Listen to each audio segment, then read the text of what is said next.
O Trecho da Democracia de hoje debate a política nacional de AIDS. Os nossos convidados são José Cândido da Silva, coordenador da Rede Nacional de Pessoas que Vivem com HIV, e Jô Menezes, coordenadora de programas da Gestos. Cândido, em mais um episódio infeliz, em mais uma fala infeliz do nosso presidente da República, fez-se referência às pessoas que vivem com HIV/AIDS como sendo uma despesa para o restante da população. Qual o significado de mais essa afronta à sociedade feita pelo presidente da República? É uma coisa triste, né? Saber um presidente falar uma coisa dessa, dizer que as pessoas que vivem com HIV é uma despesa, como a gente sabemos que não é, somos cidadãos que pagamos nossos direitos, nossos deveres, nossos impostos. Mas não é já era de se esperar, porque quando vem de um presidente de uma qualidade desse, não foi nenhuma surpresa para a gente que vive com HIV, levando em consideração esse comportamento do presidente. Como é que foi recebido entre as pessoas que vivem com HIV? Qual foi o efeito e o impacto causado por essa infeliz frase?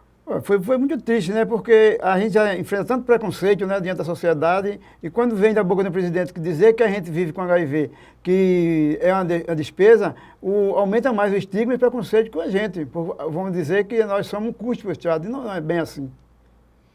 Jô, vamos tentar historiar um pouco a política nacional de AIDS no Brasil, que é uma referência internacional?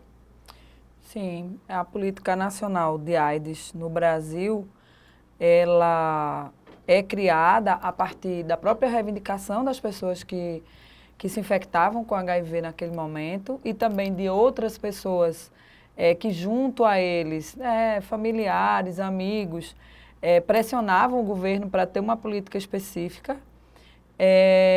E ainda na década de 80, a política é criada, a Política Nacional de AIDS é criada, e desde a criação, com uma participação muito grande das pessoas que viviam com HIV, com organizações que foram sendo criadas também para responder à epidemia, né? Organizações da sociedade civil que foram criadas para responder à epidemia. Eu digo isso porque, às vezes, a gente fala da política como se fosse algo construído apenas por intenção do governo. Mas as políticas são construídas também por pressão do movimento social, por pressão daqueles que estão sendo afetados. Não foi algo elaborado e imposto de cima para baixo, mas fruto de demandas e pressões. Exatamente. Né? Foi muito uma construção mesmo. E essa política ela teve alguns diferenciais, né? Por exemplo, inicialmente a gente discutia as campanhas, né? Inicialmente a gente discutia toda a parte de comunicação que seria levada à sociedade. A gente discutiu, obviamente, o financiamento para a política, a gente discutia a busca pelo acesso a medicamento. E a gente tem uma feliz coincidência, né, que a gente sempre fala em relação a isso, que é uma tristeza, que é, obviamente, as pessoas serem afetadas, né, infectadas pelo vírus da AIDS, mas, ao mesmo tempo, o país estava criando o SUS. Então, isso foi muito importante. É impossível descolar essa política da construção do Sistema Único de Saúde no Brasil. É impossível. É impossível, porque só a partir dessa visão que o SUS traz, né, de que todas as vidas importam, é que você começa a ter o acesso às pessoas que vivem com HIV, vão ter acesso à medicação, vão ter acesso aos infectos, vão ter acesso à consulta. Quer dizer, tudo isso só é possível porque havia uma ideia, né, do SUS, da integralidade, da universalidade. Então, isso possibilita que, de fato, o Programa Nacional de AIDS possa ser um programa vitorioso naquele momento, né? De conseguir enfrentar a epidemia naquele momento, né? Esse é mais um exemplo da importância do SUS na realidade brasileira, né? O SUS que é tão criticado, e demonstra-se aqui, através da tua fala, Sim. a importância dele para a dúvida. população, para setores específicos e para generalidade da população brasileira. Exatamente, porque assim, a AIDS, ela, quando ela chega ao Brasil, e a gente diz que muitos autores chamam que no Brasil houve uma epidemia californiana, porque ela vem semelhante ao que aconteceu em São Francisco, que atingiu principalmente a comunidade gay no Brasil. E só que ela depois vai se modificando, né? Ela vai, por exemplo, pegando os setores mais pobres da população, de uma maneira maior, mais massificada. Tanto que essa ideia de população de risco, ela foi sendo, pelos dados, por tudo, ela foi sendo, de fato, abolida. Porque quando a gente pensa no que era antes do SUS, imagina você ser atendido no sistema de saúde só se você tivesse uma carteira de trabalho, né? E com o SUS, quando o SUS abre as portas e considera que a saúde é um direito de todos e um dever do Estado, é incrível como isso consegue fazer com que a política que estava se construindo naquele momento, que era a política de AIDS, a política de enfrentamento à epidemia da AIDS, ela passe a ser, a ter um sistema que pudesse acolher todas as pessoas, né? Todos aqueles e todas aquelas que estavam necessitando do serviço de saúde, com uma epidemia que ainda não se sabia direito os caminhos que ela tomaria, né? Não se sabia muito sobre o vírus ainda, né? No final dos anos 80, começo dos anos 90, a gente vai ter praticamente na metade dos anos 90 que a gente tem o chamado coquetel, né? A partir de várias pesquisas, e aí sim você tem uma qualidade de vida diferente a partir dos antirretrovirais combinados, que dariam uma possibilidade de vida com muito mais qualidade para as pessoas que vivem com HIV, e a gente tinha um sistema que pôde ofertar essa medicação para essas pessoas. A gente vai voltar ainda um pouco a essa história, que é uma história muito importante e de destaque das políticas de saúde no plano internacional, mas antes eu queria que Cândido falasse um pouco sobre o cotidiano do acesso aos medicamentos que são ofertados pela rede pública de saúde. Nesses últimos 10, 15, 20 anos, quais foram as variações, quais foram as dificuldades enfrentadas? É possível fazer um cotejamento, uma comparação com períodos em que se ia até o ambulatório para pegar os medicamentos e se tinha certeza que estaria ali o medicamento, e em outros momentos que se enfrentou uma dificuldade, não se sabia muito bem se haveria ou não a disponibilização do medicamento? A gente teve uns anos que a gente teve dificuldade mesmo de pegar os medicamentos, porque mas é mais problema logístico do Estado, né? A gente chegava no serviço e estava faltando. Nós, do movimento social, precisávamos se organizar para estar debatendo nas audiências públicas, promotoria pública, denunciando, para ter acesso, né, com o direito que é nosso. Mas, ultimamente, está um pouco mais fácil a gente conseguir ter acesso à medicação. Mas, como a gente vive hoje num país de incerteza, as pessoas que vivem com AIDS temem o amanhã chegar no seu serviço de saúde e chegar lá não ter seus antirretrovirais por falta de todo esse golpe que estão dando no SUS, esse desmonte que estão querendo fazer com o SUS, né? Porque, como o João falou, é a partir do SUS que a gente tem esse direito. Então, se sucatearem mais o SUS do jeito que estão sucateando, vai ficar mais difícil para a gente ter acesso a esse medicamento, né?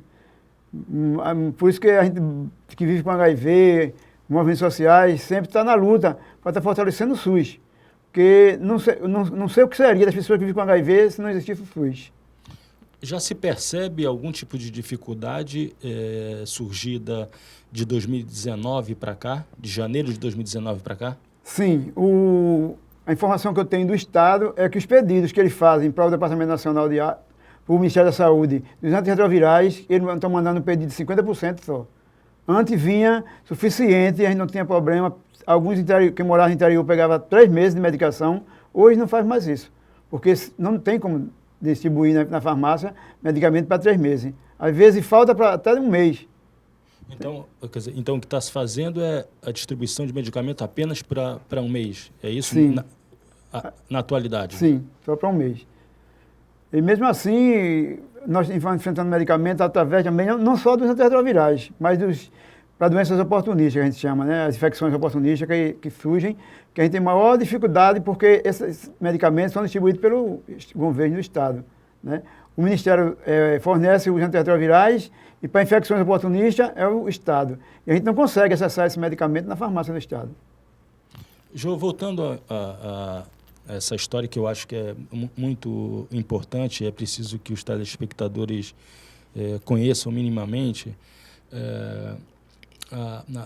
a luta por uma política nacional de AIDS está muito vinculada a várias personalidades, mas eu penso numa personalidade que é a do Herbert Daniel, que foi, salvo engano, fundador da BIA, Associação Brasileira Interdisciplinar de AIDS.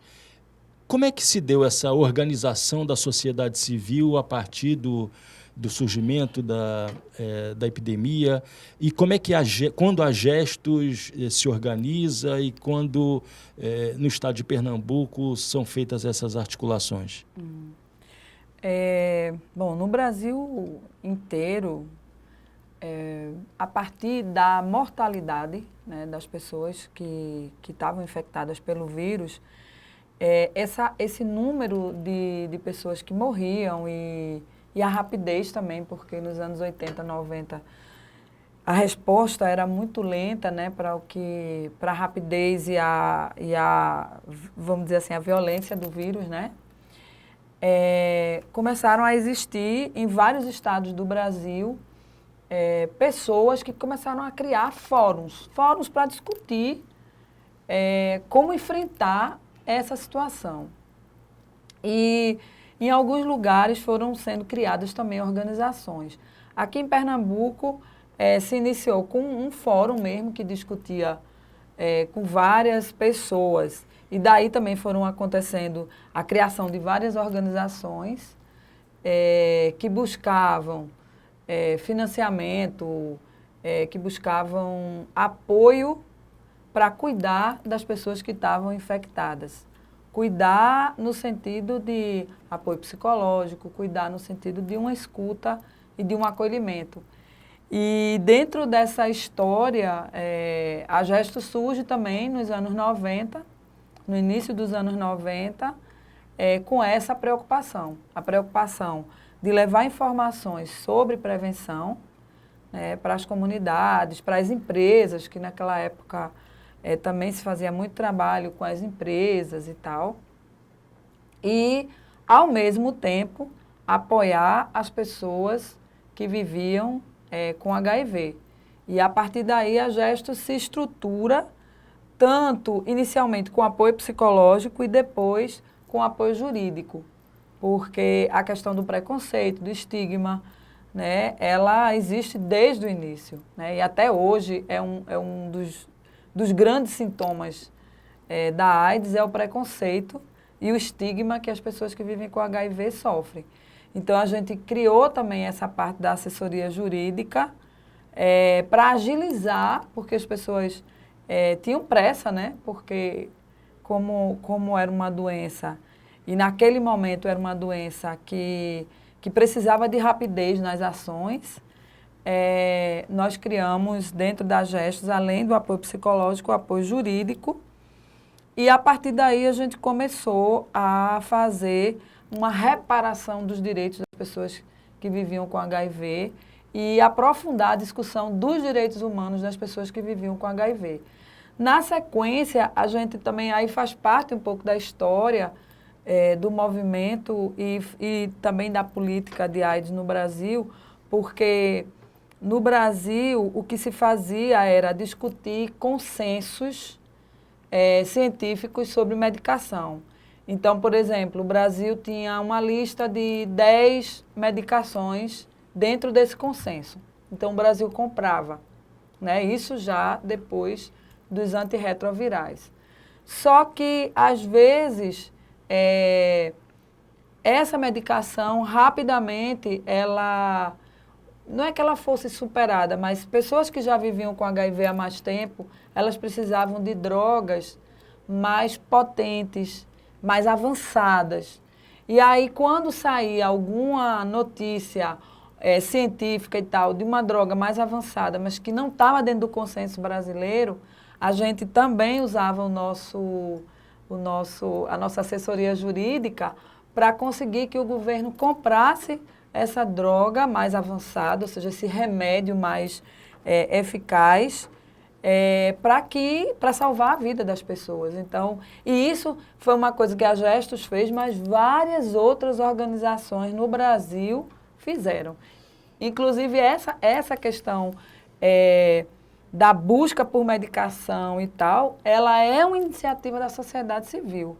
Ela é uma iniciativa, inclusive, de Nair Brito, do GIV, que é um grupo de incentivo à vida, e ela que diz, gente, se a gente tem o SUS, se tem uma medicação hoje, a gente precisa pressionar o governo para a gente ter acesso.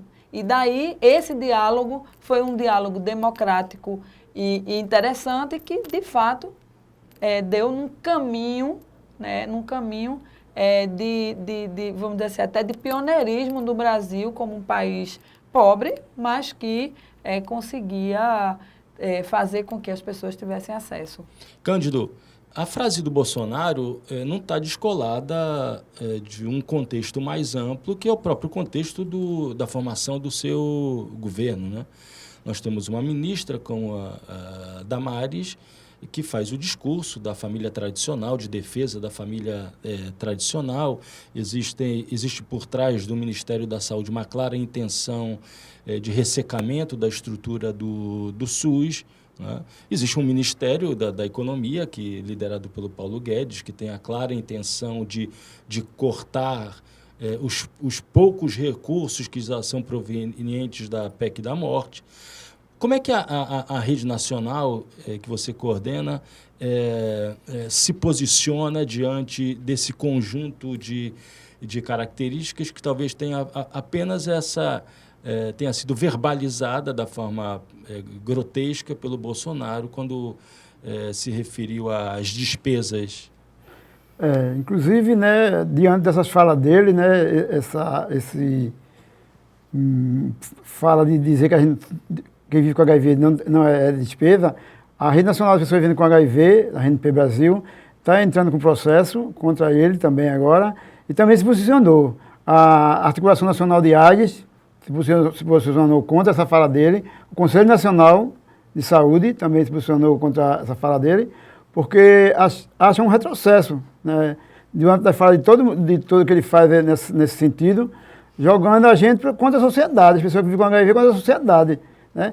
Quando ele diz que a pessoa que fica com HIV é uma despesa, pode ser um câncer, pode ser outra doença que é despesa também. E como a gente tem a Constituição, a saúde é direito de todos, dever do Estado. Então não tem que ele estar falando esse tipo de coisas que vai de encontro ao que determina o SUS.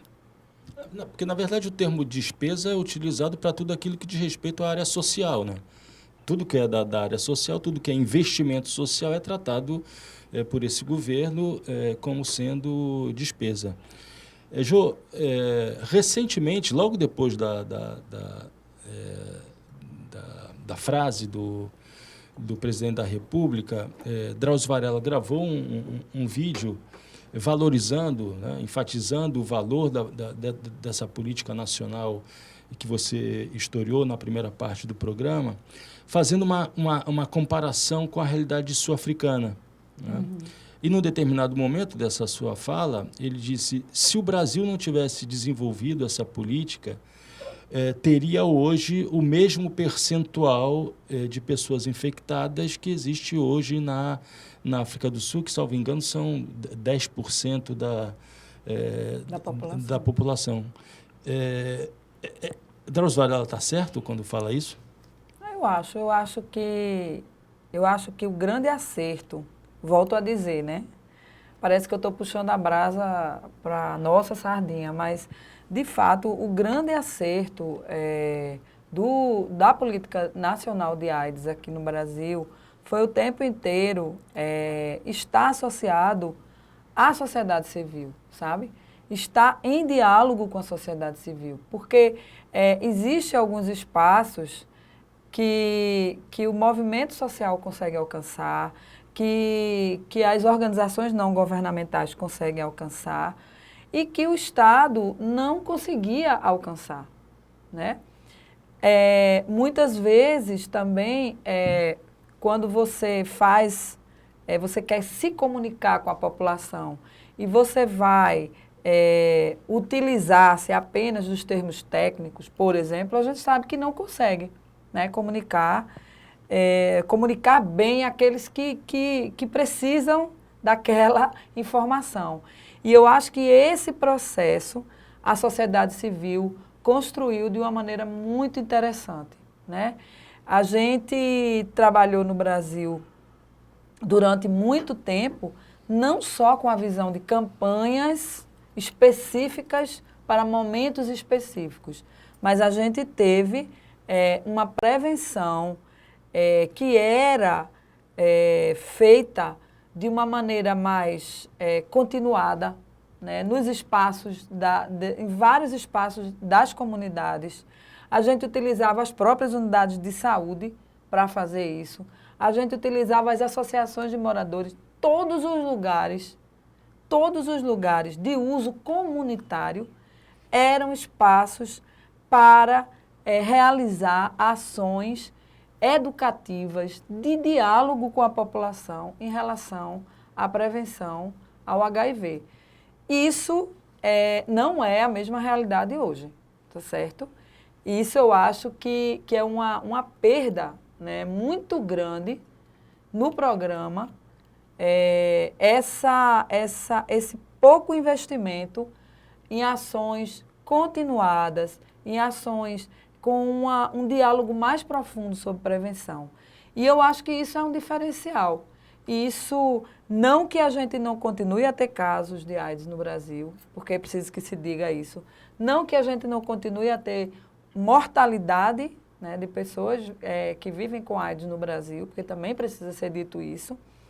Mas é preciso que esse diálogo sobre viver com HIV, o diálogo sobre como enfrentar a epidemia, como se prevenir do vírus, ele precisa voltar aos diversos espaços, né? À escola, ao serviço de saúde, às universidades, aos centros comunitários, às associações de moradores. Em todo lugar a gente precisa voltar a conversar. Porque quando a gente volta a conversar sobre isso, a gente passa a discutir várias questões da vida, né? Não é, por exemplo, falando ou colocando campanhas que tragam o medo que a gente vai conseguir enfrentar. Porque o Brasil, inclusive, mostrou isso, né? As campanhas da década de 80, elas iniciaram dessa maneira, mas foi visto que esse não era o caminho e foi feita uma outra linha de comunicação, tanto de comunicação quanto de educação, para dialogar com as pessoas, inclusive entendendo as diferenças que existiam entre os diversos sujeitos. Ora, se eu quero atingir as prostitutas, eu preciso ter um diálogo, entender, compreender a relação de trabalho delas, o que isso tem a ver com prevenção, né? E aí produzir algo que tem um impacto sobre essas pessoas. Se eu vou conversar com os jovens, é a mesma coisa. Se eu vou conversar com os gays, é a mesma coisa. Se eu vou conversar com as mulheres trans, é a mesma coisa. Com os homens trans, enfim.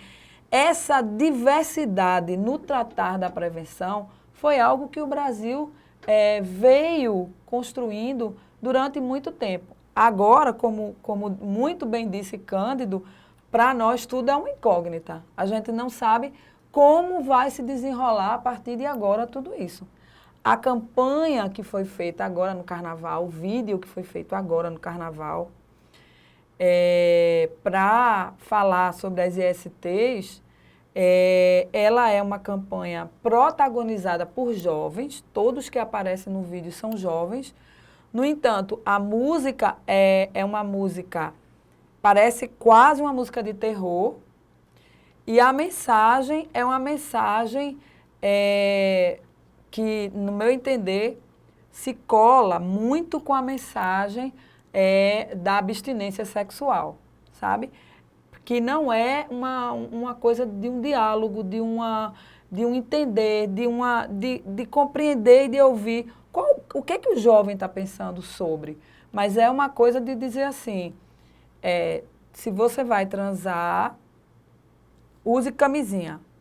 Aí tem sífilis, AIDS e tal, uma coisa bem... e bem num tom, assim, de medo, de colocar medo.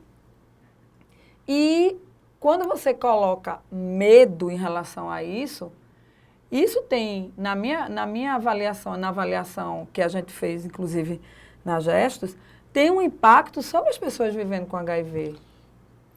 Cândido, a gente corre o risco de retroceder no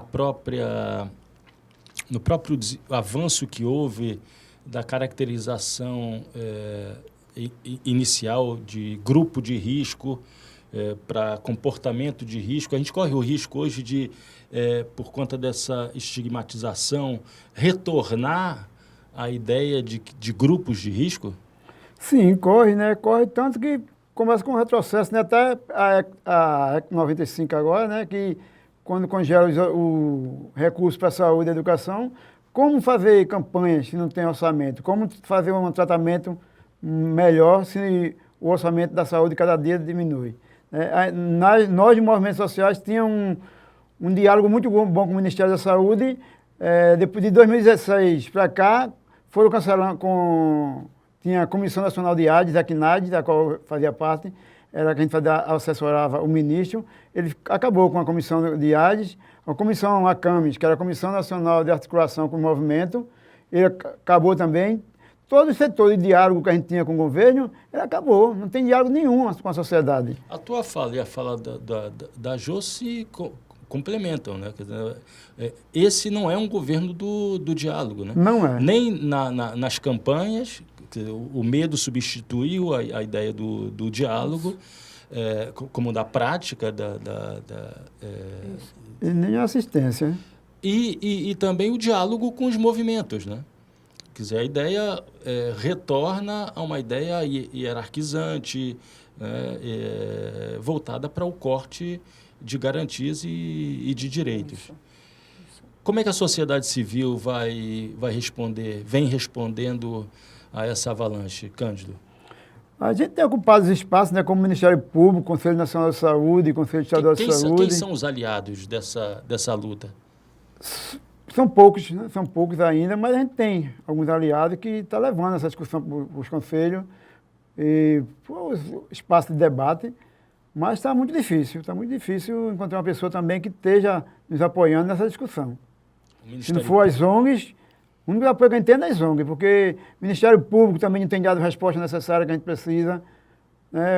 Os conselhos de saúde leva a discussão, mas a gente também não vê muito retorno das discussões. E as secretarias estaduais de saúde, particularmente da região Nordeste? Pernambuco é um estado que está no segundo lugar no Nordeste com mais pessoas infectadas com HIV e AIDS. A gente está com 27.500 e poucos casos de AIDS aqui. A gente teve um desmonte muito grande na política de AIDS do estado. Nós também não temos diálogo com a coordenação de AIDS, a gerência de AIDS aqui do estado também.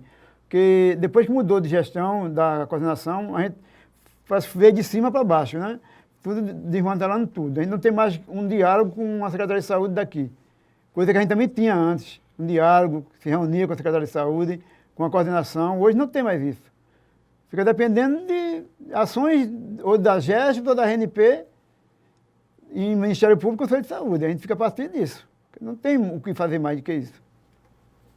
Eu acho que a gente consegue também, vamos dizer assim, apoiadores daqueles que defendem o SUS, porque tem muita gente que lutou para construir o SUS e que não abre mão, né? Felizmente, né? Continuam na defesa do SUS. Então, a gente tem as universidades que defendem o SUS, né? Até porque os hospitais públicos, alguns deles, hospitais universitários, obviamente que são importantes para o SUS e são importantes para a formação, né, dos estudantes.